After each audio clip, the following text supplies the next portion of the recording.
시청자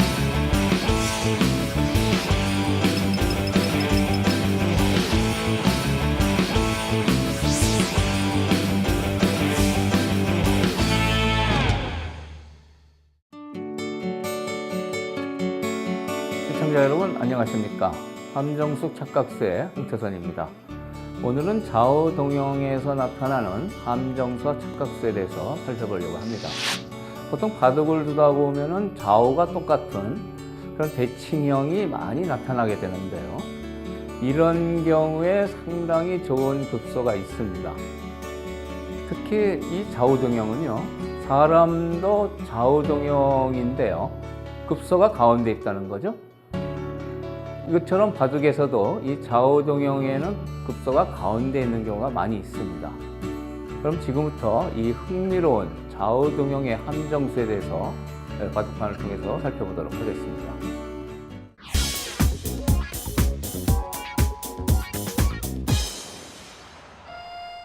네, 좌우동형은 실전에서 다양한 형태로 많이 나타나게 됩니다.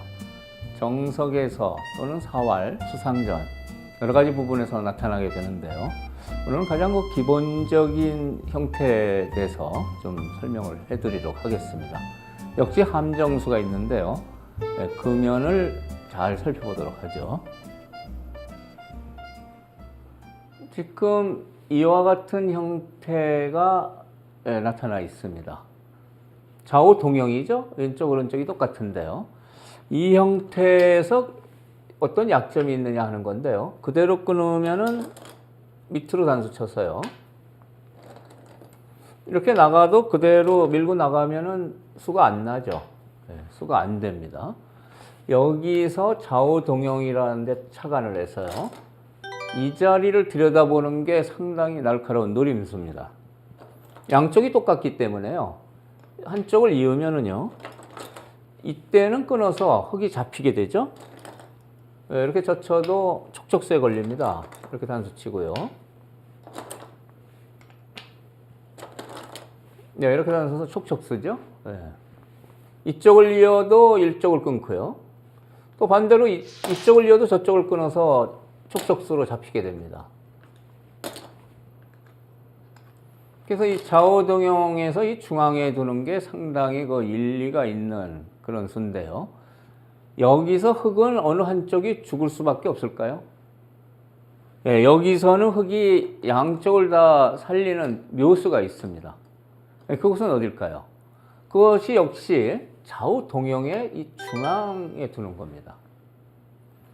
중앙으로 노림수를 띄웠는데 거기에 대해서 역시 중앙으로 응수해서 위기를 탈출하는 그런 응수라고 하겠습니다.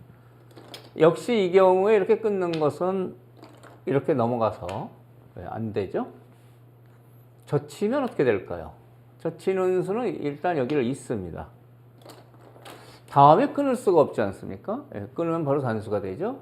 이쪽을 단수 쳐봐야 이 경우에는 이어서 이 한 점을 사석으로 이용해서 양쪽 단점을 훌륭하게 다 지키는 그런 결과가 됐습니다. 그래서 이렇게 좌우동형은 중앙에 급소가 있다는 얘기인데요. 이러한 점을 잘 기억해 두시면은 실전에 아주 좋은 활용을 하실 수 있을 겁니다. 다른 형태를 하나 더 살펴보도록 하죠. 이 형태는 이제 사활의 형태입니다. 죽느냐 사느냐 하는 건데요. 백이 이렇게 젖혀온 장면입니다. 젖혔을 때 바로 막으면은요, 이렇게 단수 치고 이렇게 젖혔을 때 흙에 응수가 없습니다. 아주 흙이 곤란해집니다. 그것은 여기를 막을 수가 없죠. 막으면은 양단수에 걸립니다. 그렇다고 해서 후퇴하는 것은요, 이곳이 선수가 되기 때문에 때렸을 때 들어가서 역시 흙이 잡히는 결과가 되죠. 그래서 이런 형태에서 이 젖hit에 대한 흙의 응수가 상당히 어려우리라고 생각이 되는데요. 흙은 여기서 이렇게 두는 게 최선의 응수라고 볼 수 있습니다. 이 수가 상당히 어렵지만 최선의 응수입니다. 다음에 백이 이렇게 젖히면 어떻게 될까요? 여기서는 아마 대충 힌트를 좀 느끼시는 분이 있을 겁니다. 다음에 흙은 막으면 안 됩니다. 여기를 둬야 됩니다. 어떻습니까? 양쪽 모양이 똑같죠? 겉등이 살았는데요. 자세히 보시면 여기 단수쳐도 여기를 잇고요. 이쪽 단수쳐도 역시 마찬가지죠. 예, 이어서요. 이쪽이랑 이쪽은 백이 이을 수가 없기 때문에 역시 훌륭하게 두 집을 내고 산 그런 결과가 된다고 할 수 있습니다. 그래서 이제 사활 문제에서도 이렇게 좌우동형의 급소를 이용하는 그런 예인데요. 바로 막으면은 끊겨서 잡히고요. 이렇게 둔 다음에 역시 이쪽을 젖혀왔을 때 가운데 급소를 두는 이 좌우동형은 중앙에 급소가 있다는 격언이 있습니다만 그것을 가장 잘 실전에 응용할 수 있는 그런 형태라고 하겠습니다. 그래서 이런 형태를 실전에 수를 정확히 읽어서 두실 수 있으면은 그것은 기력이 상당한 수준에 도달했다 이렇게 볼 수가 있습니다. 그러나 역시 좌우동형의 응수가 이런 것이 있다는 것을 알아두셔야 실전에 아주 여유 있게 응수를 해서 좋은 바둑을 두실 수가 있다는 거죠. 그래서 위에서 설명드린 이 형태나 아래에서 이렇게 설명드린 이 사활의 형태, 이 두 형태도 역시 중앙의 급소를 상당히 중시했다 이렇게 볼 수가 있습니다. 이런 면을 잘 기억해 주시면 좋겠고요. 또 꼭 그런 건 아니기 때문에 그 다른 경우를 다음 착각수에서 또 설명을 드리도록 하죠. 네, 어떻습니까? 좌우동형 중앙에 급소가 있다는 바둑격언을 아마 여러 차례 들으셨을 겁니다. 오늘 그 실례를 들어드렸는데요. 이것이 맞는 건 아니고요. 다음 착각수에서 그것이 꼭 안 되는 경우도 있다는 것을 설명을 드리도록 하죠.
네, 이번에는 좌우동형이지만 역시 무조건 중앙급소만 이용해서는 안 되고 정확한 수순이 필요한 그런 실예를 들어보도록 하겠습니다.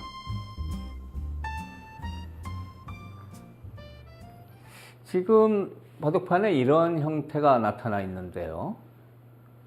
좌우동형이죠. 문제는 이 안에서 수가 날 수 있느냐 하는 겁니다. 상식적으로 생각하면 수가 잘 안 납니다. 이렇게 끊어도 이렇게 잡히고요. 물론 이쪽 끊어도 같이 이렇게 잡히게 됩니다. 이것이 이제 상식이고요.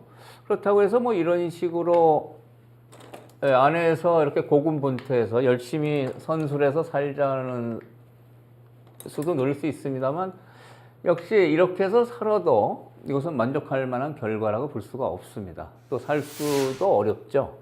살기가 힘든 게요. 이렇게 두고 역시 좌우동형 중앙급소를 두겠습니다만 이렇게 치중하면 이것은 못 삽니다.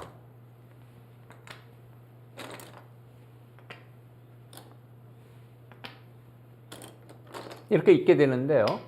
여기나 여기 한 군데를 찝으면 이 석점을 놓고 따야 되기 때문에 비기 안 되는 겁니다. 그래서 죽어 있는 거죠. 그래서 안에서 사는 수도 살펴봤습니다만 사는 수가 잘 안 되죠. 그래서 이 경우에 이제 좌우동형의 급소를 이제 사용해야 되는데요. 먼저 하나 끊어 두고요. 하나 끊는 게 중요합니다. 이쪽도 하나 끊어 두죠. 이렇게 둔 다음에 전혀 생각하기 힘든 좋은 급소가 있습니다. 그것은 이곳입니다. 생각하기가 상당히 어렵겠죠. 이 수는 상당히 어려운 수라고 볼 수 있습니다. 그러나 이 수를 당하면 백이 꼼짝 못하고 둘 중에 한 군데가 잡히고 마는데요. 예를 들어서 백이 이쪽을 지키면 이쪽을 빠져서요. 넘어가게 됩니다. 이 수가 있기 때문에 넘게 되고요. 이렇게 넘게 되면 단수를 쳐도요. 다음에 백이 흙을 잡을 수가 없습니다. 이렇게 둬도 자충이 되거든요. 이렇게 돼서 자충이 되기 때문에 백이 잡히는 결과가 되겠죠. 이 변화는 이쪽으로 해도 마찬가지입니다. 다른 변화를 알아볼까요?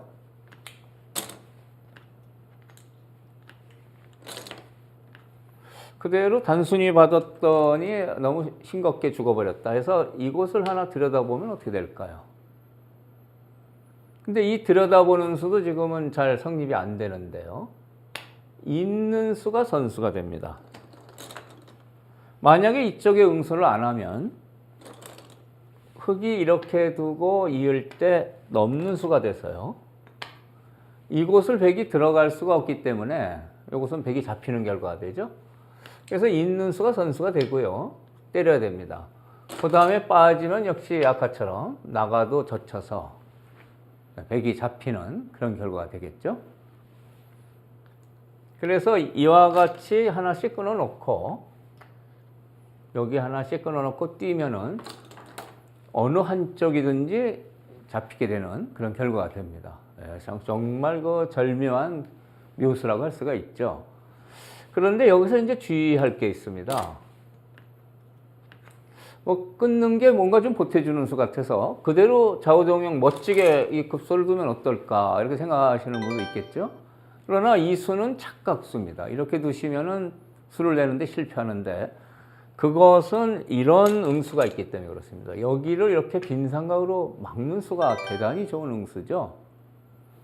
이것은 무슨 뜻이냐면 다음에 여기를 끊으면은요. 백이 이렇게 단수를 치고요.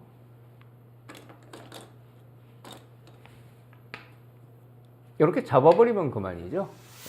이렇게 잡아버리면 안에서 흙이 살 수가 없기 때문에 흙이 실패하는 그런 결과가 되죠. 그런 결과가 됩니다만 여기서 끊는 수 하나를 아끼다가 그대로 두면은 이런 역습을 당해서 좋은 맥점을 발견했어도 실패하게 된다는 것을 유의하시면 좋겠습니다. 아낌없이 이렇게 하나 끊어두고 이렇게 준비를 철저히 한 다음에 이렇게 띄어두는 게 좋은 수순이죠. 꼼짝 못하고 둘 중에 하나 어느 한쪽 백이 잡히게 됩니다.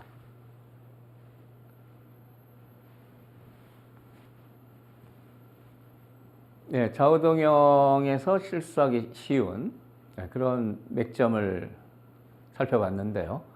역시 그 준비를 정확히 한 다음에 그 맥점을 써야 되고요. 준비를 소홀히 하면은 아무리 좋은 수라도 그 좋은 결과를 가져올 수 없다는 것도 알게 됐습니다. 이런 점을 유의하셔서 실전에 잘 활용을 해 보시죠.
바둑 역사상 기성이라는 칭호를 받는 기사가 3분 있습니다. 약 100년 차이로 해서요. 일본 기사입니다. 이 도책이라는 분이 있고요. 또 수책이라는 분이 있습니다. 이 수책이라는 분은 아마추어 팬들도 귀에 익으실 겁니다. 그리고 20세기 초에 와서는 오청원 선생을 기성으로 그렇게 존경을 하고 있죠. 오늘 실전예는 그 기성이라는 도책이라는 분이 넉점 젖바둑을 둔 그 실전예입니다. 거기서 나온 형태인데요. 당시 그 일본, 지금 오키나와 지역의 최고수가 일본에 와가지고 바둑을 뒀는데요. 처음에 넉점을 놓으라고 하니까 굉장히 불쾌하게 생각했다는 거죠. 그래서 그 넉점 바둑의 한 변화를 오늘 바둑판을 통해서 설명을 해드리도록 하겠습니다. 이렇게 걸쳐가지고 눈목자로 받고요. 또 이렇게 걸쳐서 눈목자로 받았습니다. 당시는 이 눈목자 응수가 거의 절대적이라고 할 정도로 많이 있었죠. 최근에는 날일자도 많이 둡니다만 당시는 그랬습니다. 여기서 이곳을 붙이고요. 바둑격언이 붙이면 젖혀라 하는 얘기가 있죠. 또 그리고 막 끊었습니다. 막 끊으면 역시 격언이 있죠. 한쪽을 뻗어라 하는 건데요. 이렇게 뻗었습니다. 그리고 이쪽을 또 붙였습니다. 그래서 젖히고요. 또 끊으니까 같이 뻗었거든요. 여기까지 진행은 아무 탈 없이 이렇게 진행이 됐는데 다음에 백의 응수가 대단히 교묘합니다. 그것은 여기를 단수 치고요. 이렇게 단수 쳤습니다. 단수 치니까 안 나갈 수가 없죠. 이렇게 된 다음에 모양을 보니까 지금 상당한 그 좋은 자리가 떠오르시는 분이 많을 텐데요. 이 가운데 요 급소에 이렇게 끼웠습니다. 여기를 끼우니까 그 이전까지는 흙이 편안하게 두다가 상당히 당황하게 되는데요. 이 수가 정말 대단한 급소죠. 단수를 칠 수가 없습니다. 어느 쪽 단수를 치든지 나가서 한쪽이 잡히게 됩니다. 크게 손해보는 결과가 되겠죠. 물론 일로 쳐도 나가서 둘 중에 하나는 잡히게 됩니다. 기가 막힌 급소라고 볼 수 있는데요. 할 수 없이 고민 끝에 이렇게 두고요. 이렇게 단수 쳤습니다. 그래서 이제 이렇게 밀고 나갔는데요.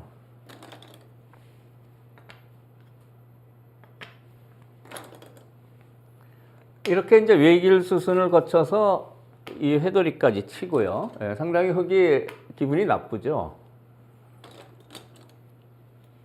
이제 이와 같이 이렇게 회돌이를 당한 결과를 보면은 백은 시원하게 중앙에서 세력을 펴고요. 흙은 똘똘 뭉쳐서 아주 괴로운 결과가 됐습니다. 그래서 역시 이 바둑도 이런 과정을 거쳐가지고 흙이 크게 지는 그런 결과가 됐는데요. 좌우동형은 중앙에 급소가 있다는 격언대로 지금 둬봤습니다만 역시 흙의 응수가 한 군데가 잘못됐다는 얘기죠. 처음에 이렇게 붙이고 이쪽을 끊었고요. 두 번째 여기를 붙이고 젖혔을 때 끊으면은 흙의 응수가 상당히 괴로웠습니다. 그래서 여기서는 어떻게 해야 되냐면은 이번에는 올라선다든지 또는 밑으로 젖힌다든지 이렇게 둬야 됩니다. 이렇게 두면은 아까 같은 그런 아주 괴로운 상황에는 처하지 않았겠죠.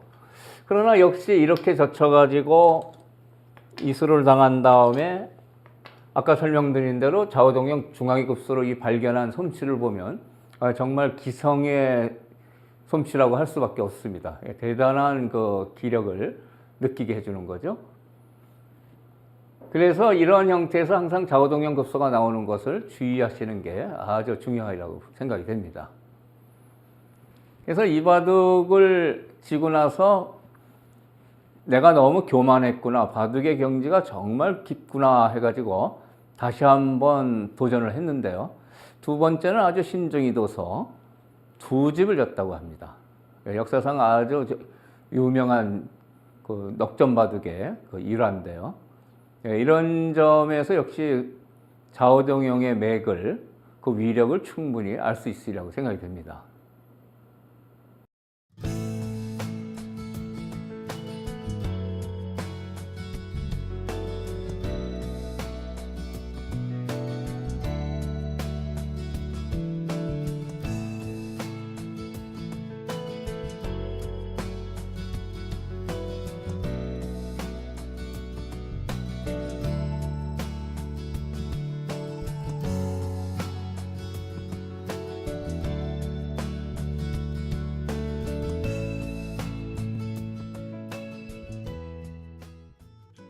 네, 오늘 설명드린 좌우동형의 급소, 또 함정수 착각수에 대한 그런 기본적인 지식을 잘 기억하셨다가 실전에 아주 좋은 바둑을 두시면 좋겠습니다. 저는 오늘 시간은 여기서 마치도록 하겠습니다. 다음 시간에 다시 찾아뵙도록 하겠습니다. 안녕히 계십시오.